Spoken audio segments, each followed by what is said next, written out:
All right, so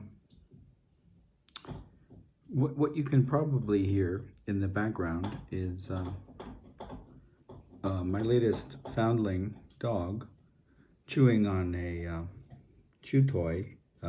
He's some kind of pit bull or bulldog, and hence very orally destructive. He's perhaps 9 months old, and I guess perhaps because I found him on Black Friday in traffic, and he was running around in traffic, and cars were honking at him, and he wasn't responding to the noise and the signal by getting out of the road. He was just kind of running down the road, and because he lacks certain skills that I've taught my other dogs, my older dogs, my feral res dog foundlings, such as not doing one's business in the house and things like that, and perhaps because he doesn't understand pack structure very well, he seems to be learning a little bit, but I'm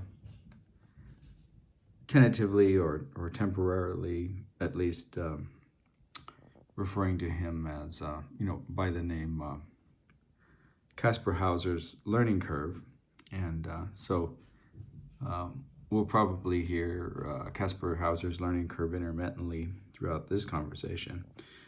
But what we're looking at are views, for these recent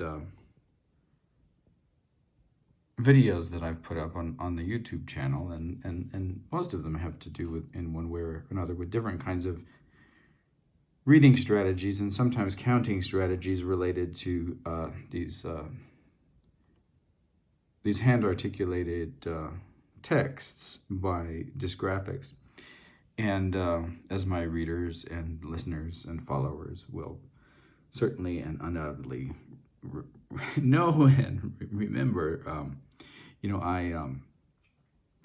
one of the sets of difference that I grew up with in my educational history was that I have I would refer to it as mild dyslexia, but significant dysgraphia and significant dyscalculia. So reading, writing, and arithmetic are all affected by this cluster of what seem to be related differences that that largely shaped my learning experiences, and to some degree,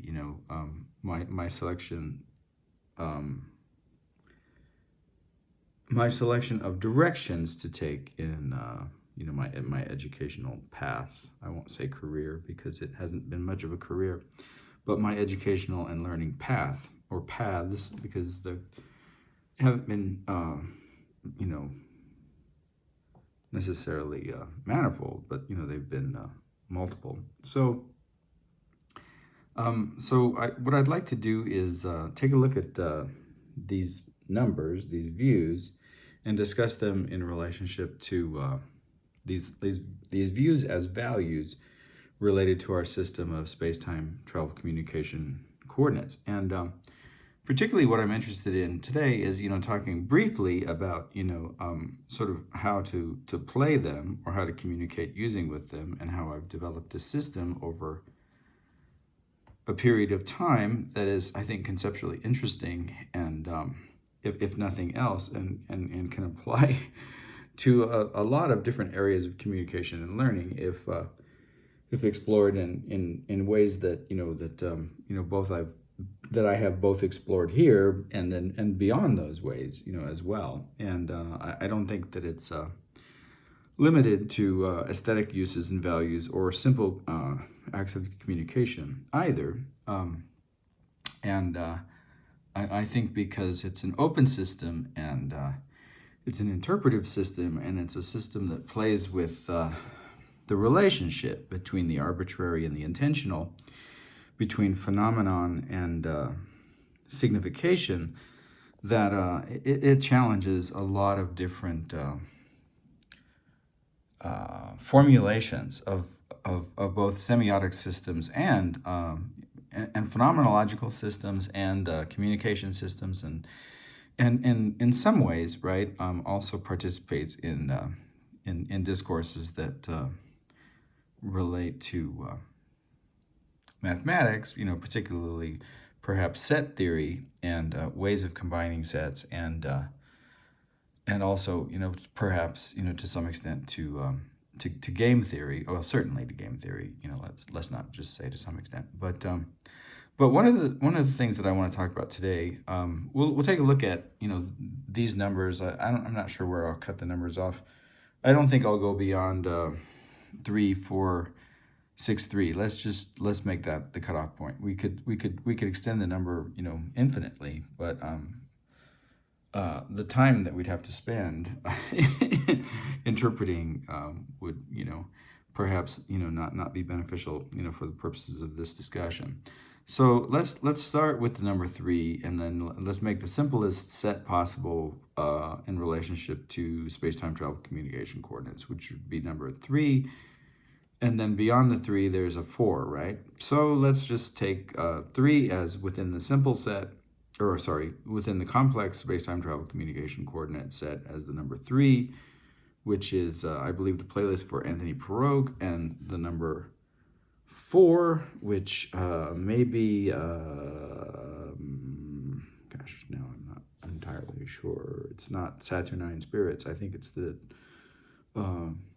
song before that. Let's just go ahead and, oh, here's another possibility. We'll just do this one right now since we're here, right? So 3, 4, and then transform the 6 into a 9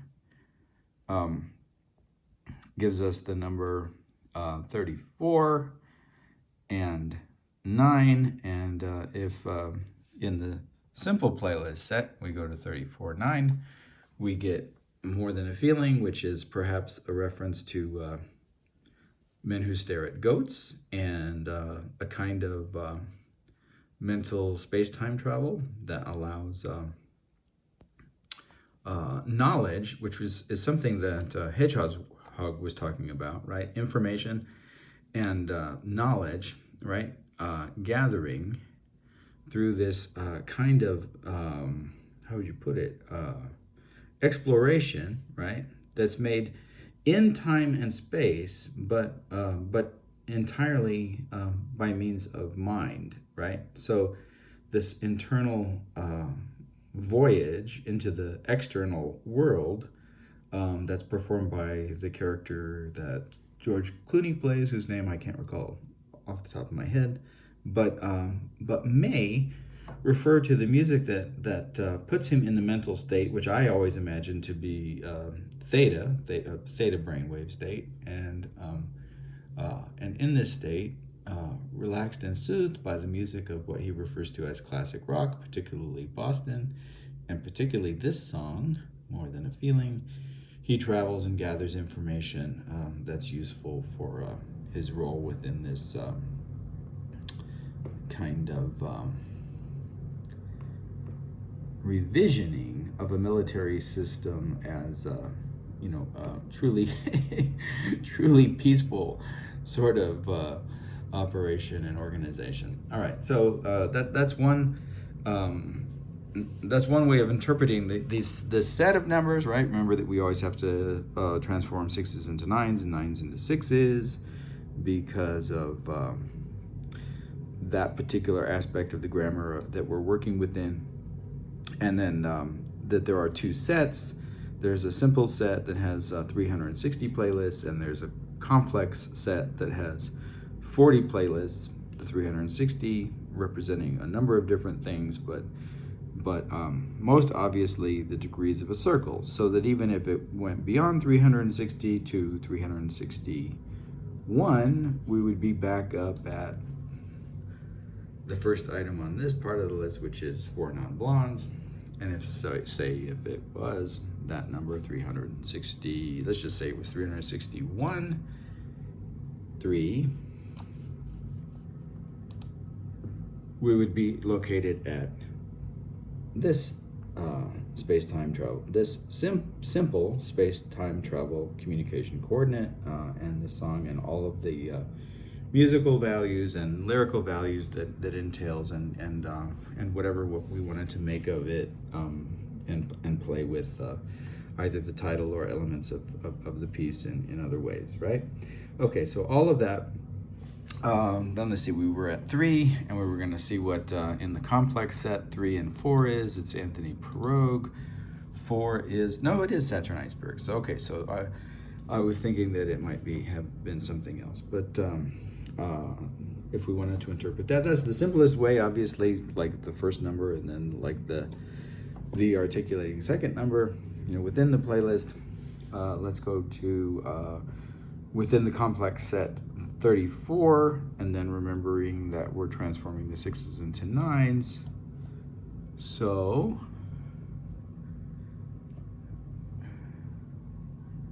counting backwards from 40, 1, 2, 3, 4, 5, 6, and 9, 1, 2, 3, 4, 5, 6, 7, 8, 9.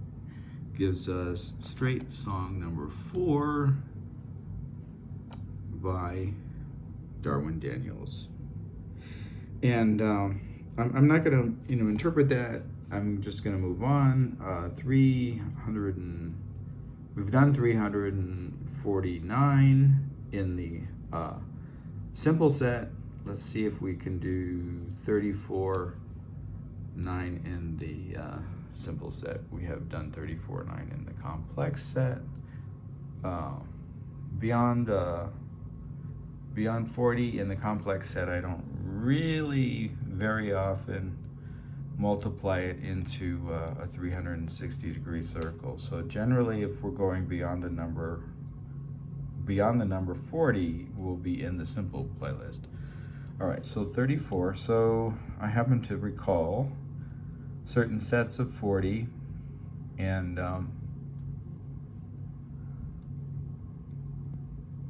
this, A Portrait of the Mystic in Conversation with the Divine, or it's also referred to as A Portrait of the Mystic at 55. That's 55 years of age, and of course it's also 2E, right? 5 representing E, and so EE at EE, which is perhaps used to be a reference to E.E. Cummings generally, until E.E. Cummings turned out to be a racist, which at least I wasn't aware of until recently, and the internet helped inform us of these types of things that might be otherwise hidden by the editors of anthologies and such stuff. But continues to represent a significant number, not only because it's a Fibonacci number, but because it's a double number, but because it represents the 2E, and hence this idea of dual exceptionality in special education and in developmental learning assessment, or not assessment, but I guess identification, right? So the idea of being twice exceptional. You can look that up if I'm not really going to discuss that too much, and it's really outside the purview of our discussion here. So we're looking for 34, and then the number within that is again 9. And 34, 9, I like as I said, I remember that sets of 40, so let's count backwards from 40. 1, 2, 3, 4, 5, 6. Oh, that's where we were before. Okay, all right. So this is 34, 9, right? We did this one already. Now, that's interesting that I failed to remember that. Let's see, 34, 349 within the simple set. So going all the way to the bottom, there's 360. So we need to count back 11. 1, 2, 3, 4, 5, 6, 7, 8, 9, 10, 11. This is Galloping Wonder Stack. No, this is the Galloping Coroners, whose lead singer later had an acoustic band called the Galloping Wonder Stack. Let's see. So 9, 1, or is it 9? 300. No, it's 3. 349, and then 3. And that's this tune, Counterattack of Underground Music. I would have translated it the counterattack of, or counterattack of the underground music. I don't know, why it sounds better to me, but it does. That's an interesting one in terms of interpreting what we're doing, and perhaps also in relating it to this piece, which is from the Mystical Paths of number 86, and which this album has kind of an interesting relationship to the whole construct of space-time travel, and I think I've narrated it elsewhere, but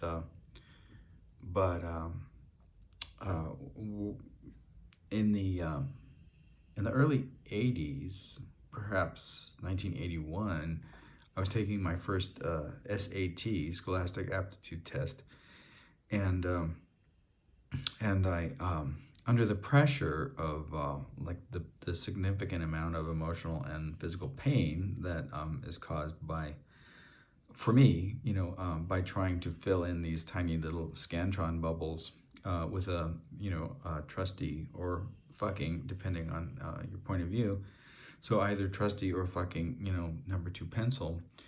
I started to hallucinate, and what I thought I was hallucinating was some kind of like lyricless,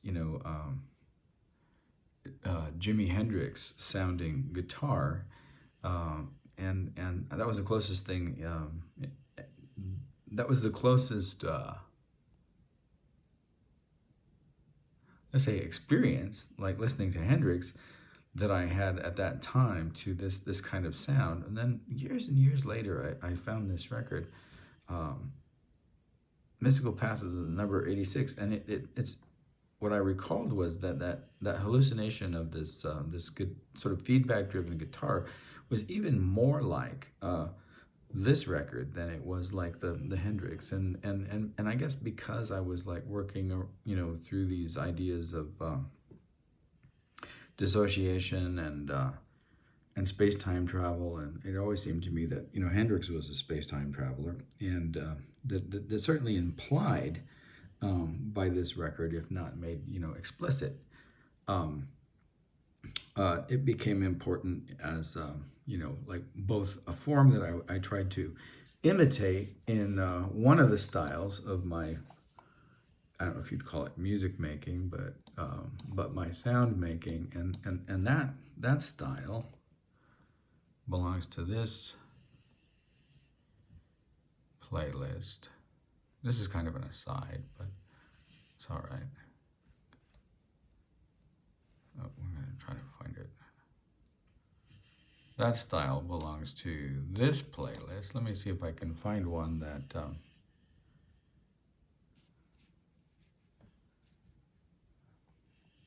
as an example.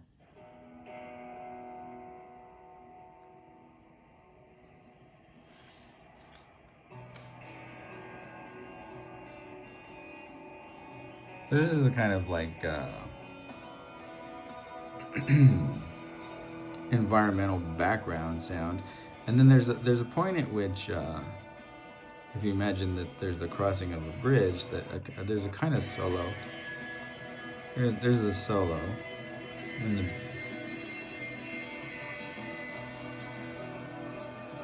or part of one. There you go. All right. So kind of more a higher pitched, more articulated single line, as kind of like a representation of passage, or doing something. Let's just say doing something different than forming an environmental background. Anyway, you get the idea. That's not referenced by these numbers, but I think we could fairly safely call that, underground music. Okay, so but the main point, that's how they're used, and the main point of this discussion was to move on from how they were used to the way that the system itself is being damaged. And the way that it's being damaged is that these numbers are not playing fairly. And what I mean by that is that, for example, like there'll be I'm not aware of what these numbers were, and so this is just constructing an example that doesn't refer to what they actually were, but it often happens that there'll be a view and it's represented and it'll say one view, and then it'll disappear. Well, you can't take back a view, right? And I mean, unless you're imagining, I suppose, like that that the system itself is traveling in space and time, right? And that it's representing itself as what it was the day before yesterday. Other than by that means, right, and that signification, you can't take back a view. And for all intents and purposes, the way that the communication system works, if it's going to be relatively democratic, that is that everyone's view counts, right? Everyone's view counts equally. That's kind of the way that democracy works, and hence we have this power of voting, and then when we express our views, by voting and participating in democracy, whether it's distortion of democracy or direct democracy. We have a distortion of democracy here, but we still have, for the time being, unless Trump is elected once again, we have the remnants of an idea of democracy. And it never was a true democracy, right? Obviously, I mean, there was a time at which only white entitled males who held land and property were allowed to vote, and even after that, a district's vote,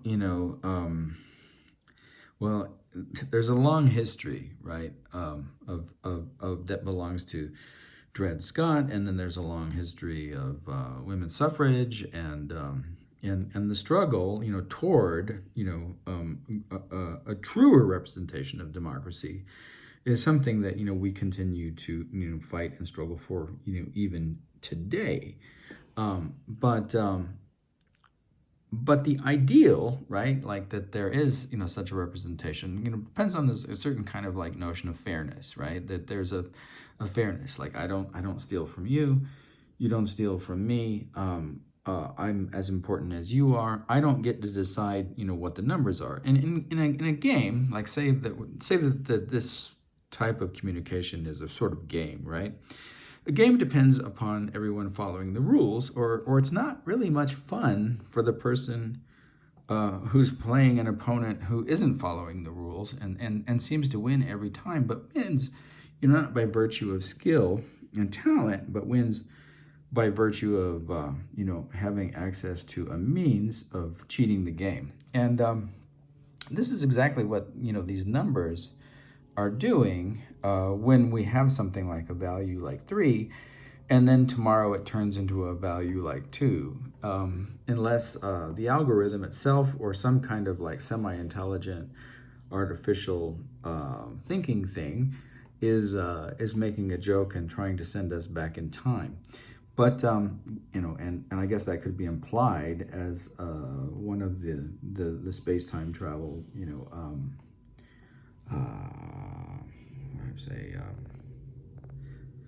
space-time travel themes, right? For the game, but But really, it does depend upon a kind of accurate and an honest representation of these numbers. So it depends on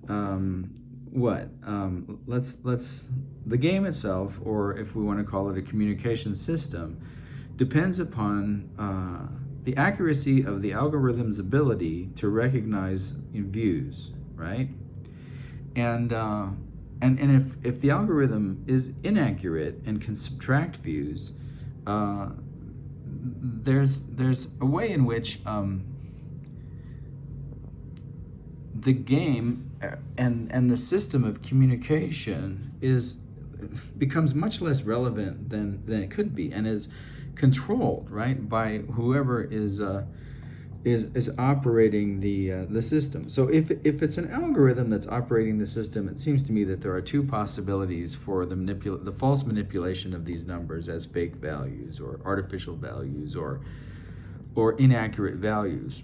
It seems to me that it could be a glitch, that is, an error or accident. Sometimes we refer to it as accident, and just a problem with the lack of intelligence, which in artificial intelligence systems, Aaron, RAI, likes to refer to as a thermostat problem, right? Because technically a thermostat is an artificial intelligence. It responds to conditions in the outside world, and it acts upon its perception of those conditions.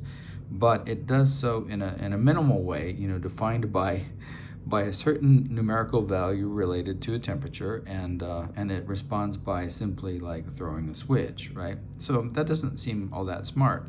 So Aaron likes to refer to artificial intelligences or artificial intelligence systems who have minimal intelligence as thermostats. It's kind of his way of making a joke.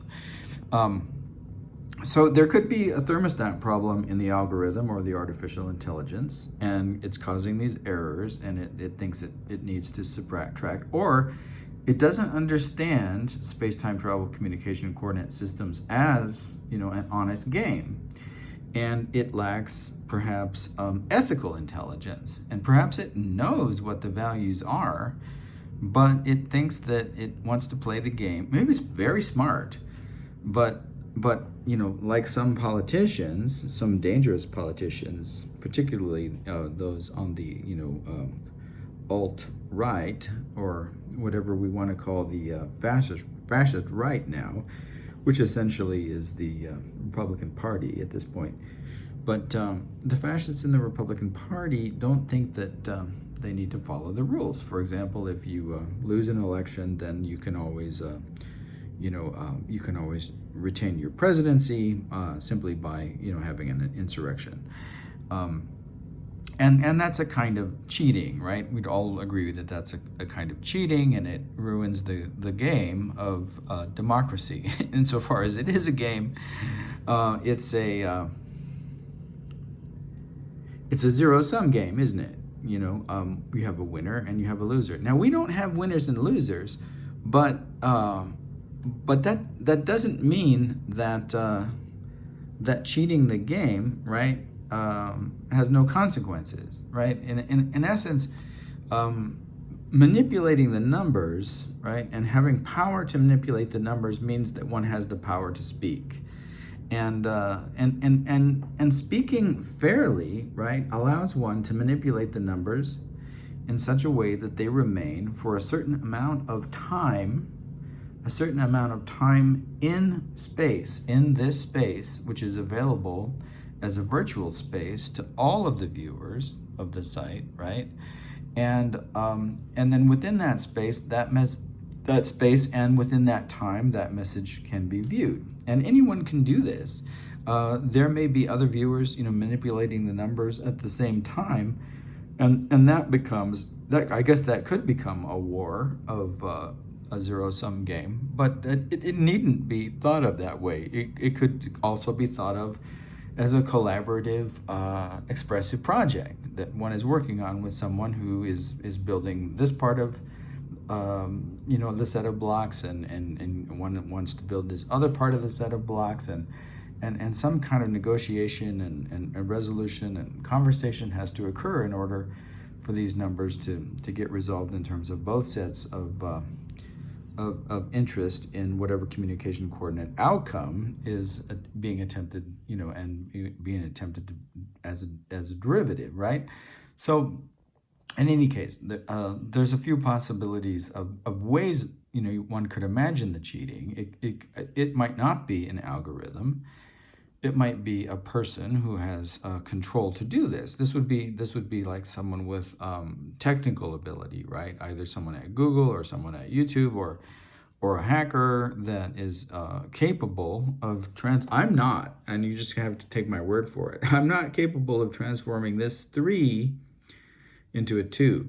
Now, sometimes I can manipulate the numbers by removing the videos that have misrepresented numbers and then putting them back up, you know, and I can and sometimes that works and sometimes it doesn't, but I really have very little technical ability, and I certainly have no ability to artificially like either inflate or reduce these view values, and hence to cheat in the way that either an algorithm or a human being is cheating. Now, since human intervention is intentional, right? We can't say that we wouldn't be able to say that, well, you have a hacker, but he's not cheating. He's just misinterpreting the game. It seems to me that if it's a human intentionality, we can call it cheating, right? We can call it an attempt to control the system and democratize the system itself, right? So anyone who can control the views and erase what has been constructed by another set of viewers and observations attempting to communicate is working under the assumption that their right to communicate and signify is greater than the rest of ours, right? It's like it's like the way that democratic votes are inflated in certain states that have less dense populations, right? So because of the way that the Electoral College works and the way that voting clout is distributed, a voter in Wyoming has, I don't remember what the numbers are, but a significant allowance of voting clout greater than someone in a densely populated state like California, right? So that would mean something like if you watched this video 10 times, perhaps you would get to change the number of views from 3 to 4. But if someone in Wyoming watched this video 1 time, perhaps they would get to change the number of views from 3 to 5. So this is kind of the idea.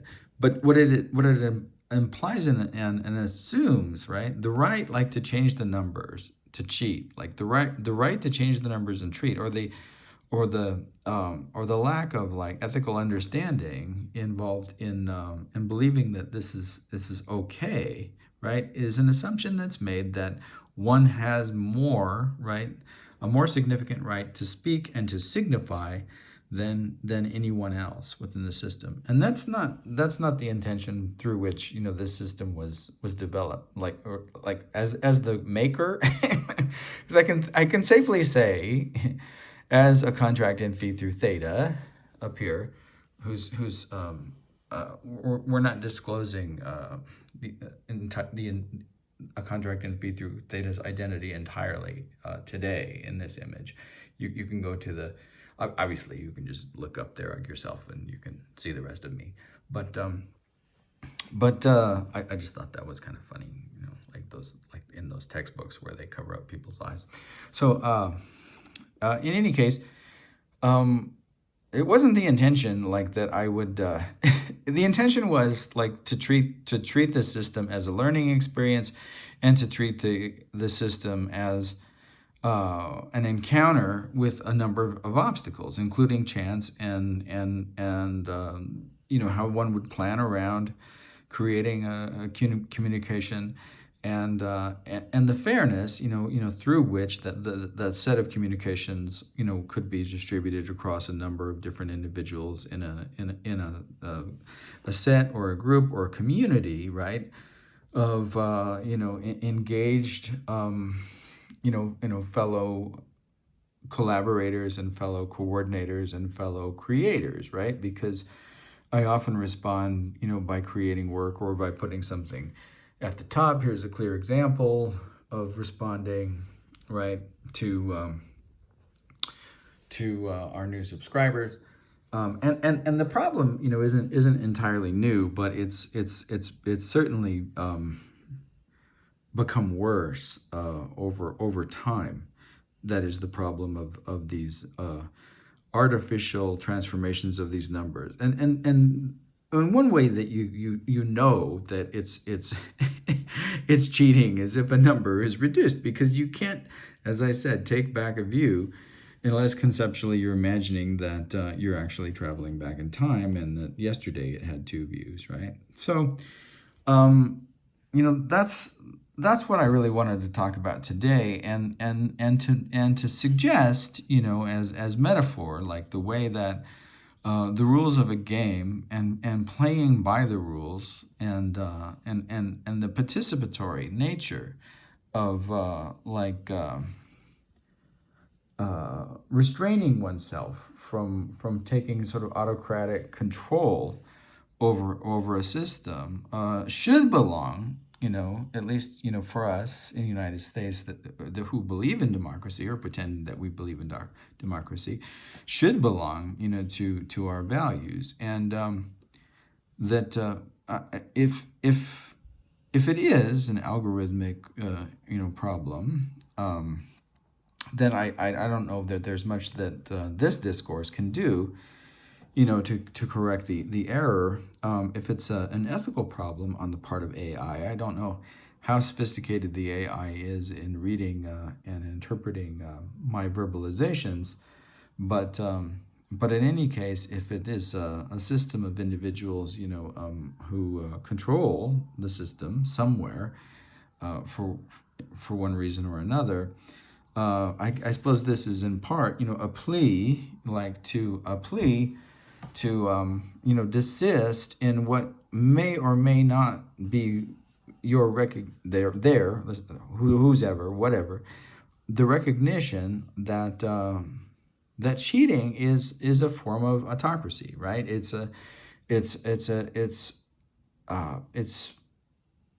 grounded in an idea that that one person's right to signify and communicate and play, right, somehow has greater value and import, and needn't follow like the rules of the system. And although that's interesting in a certain way in terms of like all of the error and sorting elements that we're working with in terms of particularly the dysgraphia, dyslexia, dyscalculia set of sortings, it's in my opinion, it's more disturbing as a reflection of the rise of fascism, both inside the United States, and that rise of fascism, I would include the rise of a kind of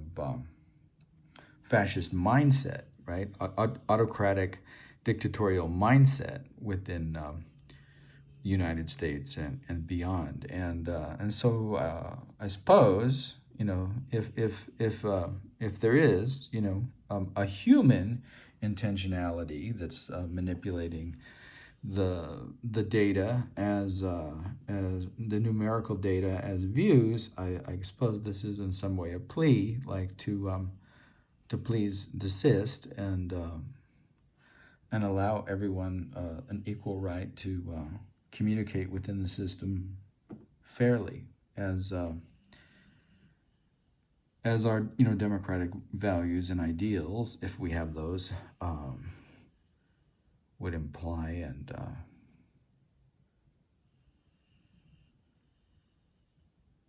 I don't want to say mandate, but direct us as a goal toward.